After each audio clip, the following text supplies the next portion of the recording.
Well, hello Leos and welcome to Timsy Naked Tarot. A little bit of a bonus video for you. We've just come off of having one yesterday / this morning. Depends what time zone you're in and when it actually finally uploaded. But you had a Wheel of Fortune in your read, and I've decided I'm going to start doing these little bonus videos working out what the Wheel of Fortune is actually doing. Because the Wheel of Fortune can move both ways, or, well, let's rephrase it, it only ever moves one way. But it has good on there as well as bad. Yeah. If the Wheel of Fortune only ever had good on there, well, we wouldn't need it, would we? Because it's always going to something better. But it don't. There's bad mixed in with it as well. It might be good for someone else, might be bad for you. So, let's see, with some clarifying cards, we'll pick one a day for the next 7 days to find out what your Wheel of Fortune is. And I think that is the one. Okay, oh, 2. Well, you can't argue with the universe, can you? So, your first clarifying card of the day is the Three of Pentacles and the Strength card. In this particular Strength card, then there's always a fear. There's always a fear tied to strength, yeah? Because if you're having to build up fear, no, strength for something, it means you fear something else. But in this particular deck from the Vikings here, this is there's an element of being deceived with this Strength card. Yeah, you're building up the strength because you've been deceived. Something or someone has made the situation look a lot more fierce, a lot more scary, or a lot more heavy than it actually is, and you have to summon the strength to deal with it. Or like you may have been deceived to make it look like it's not so heavy, not so scary, and all that. And when you actually start tackling it, you realise it is a lot worse than it actually is, and you have to build your strength up to do it.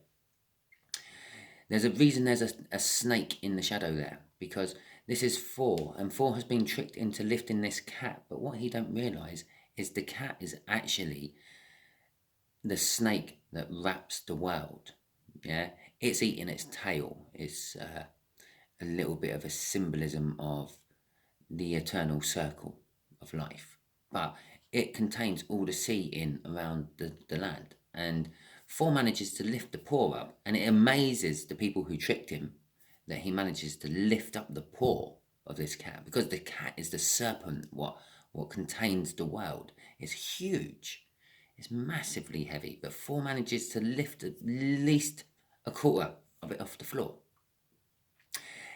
In turn, he also devastated a small region of the world, made a huge tsunami probably, and it's probably the origins of the flood stories for Vikings mythology. But your strength you gather to do this task, whatever this task may be, whatever you're fearing, whatever is weaker or lighter or heavier than it first appears, yeah, does have the repercussions that it could actually destroy a situation as well as help a situation. And that also is the fear involved with it all. The 4 of Pentacles, on the other hand, no, the 3 of Pentacles, on the other hand, is all about foundations, building foundations. In this particular case, it's topping off a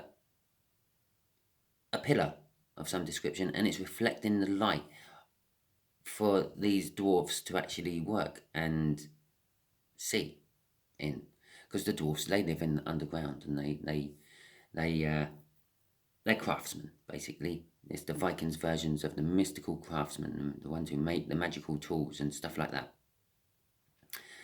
And basically the 3 Pentacles is wanting to work with someone on something.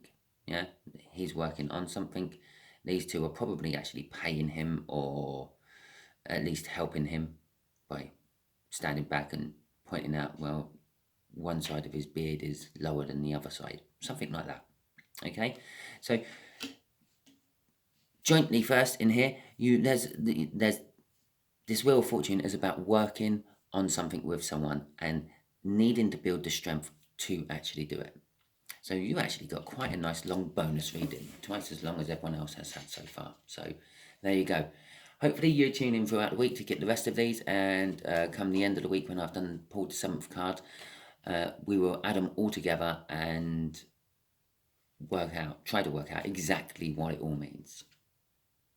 Hope you all tune in soon.